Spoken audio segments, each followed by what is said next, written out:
giờ cái số tất cả nó ven trong cả các bạn nó chứ vào cho quý vụ à ta quý vụ coi sắc sở nào bao nhiêu cái đó quý giờ các bạn bao giờ cái đó thì thấy được mà sẽ quý giờ chuyện gì à anh để itu cái đó thì đồ đấy ai quý chúng ta phải cho cái coi nó mình phải à cũng sai so về lo cái đó cái lo ấy cái nó sẽ lo này cái sai nó mình cái gì à anh đã thiệt gì thì là mà nếu bây giờ chúng ta cũng phát hiện mà sẽ nếu bây giờ thì chúng ta cũng nghe được các chuyện này chứ bằng chưa gắn uy tầm rộng chân chúng của mấy bạn là cái gắn một quy trình hiện để khi có lại là chuyện là thì làm ta học tập chứ bằng chân uy là gắn uy là các việc thì sáng sáng tôi là thì là cho nên là một câu tên của thì mà gắn cái số này chứ mà nó còn cao sự tên là ta là số chân cần cũng là như后来我也发现别人主张的会所以非就往这发现了我的当我来来不到我说那也来我外面那个说他那是我他那submit 都发现上他什么东西所以那我就跟他给了我些水平的话就往这跟一个从我们把跟你的往是在下就给把你那带那个很准备的就安提些那个买会往这样也是咁嚟杯幕啊，係兩個水喎。啲昨天考咁出啊，唔來係邊個？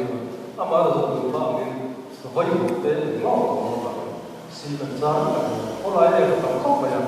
昨天以前嗰種簡單嘅問題咧，嗰度所聽到就講嘅係冇學嘅，就講這昨天咪嗰度冇學，但昨天咧一點點當然點問題啦。你平時先那麼會點點啦，按你都點問題啦，貼上差不多咧，你來打跟水果，你嗰度冇啲，啊你吃你看到這陣嗰啲啊，你吃嘅，啊條路係得嘅，你嗰個買呀，啲未收嗰個買呀，當初我吃多咗先至啲，咁我你唔跟你哋聽佢嘅，我平時買得佢哋啊，從佢攞嘅啲錢吧。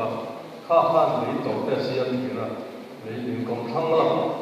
กองทั้งตัดต่อเสียเสียหก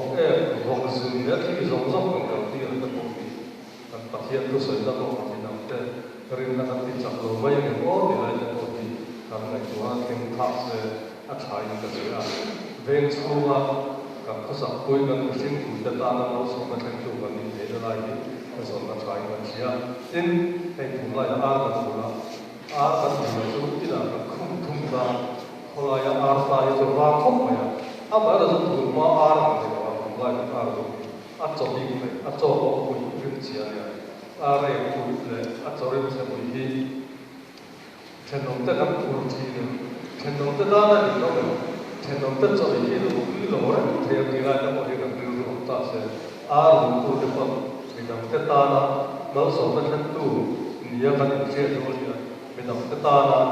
เรื่องเสียแต่น้องเสียตัวมันนี่ไล่ตัวนี้จานนี้เราก็ฟังแต่ทางตายละกันอารุณนะแต่กันรักตัวนั้นสิ่งที่มันจะบอกเนี่ยที่คนตายละอาชากันเรื่องเรื่องไอ้เรากันไปที่นั่นเราส่วนเอฟซีนะเรื่องหลักจริงนะบอกกันที่เราอาจจะเป็นสลาวแต่เนี่ยอาจจะเป็นเราสิ่งที่เราเรียกกันเสียละถ้ามีที่สองสามทุกคนไปพลาสติกช่วยตั้งไป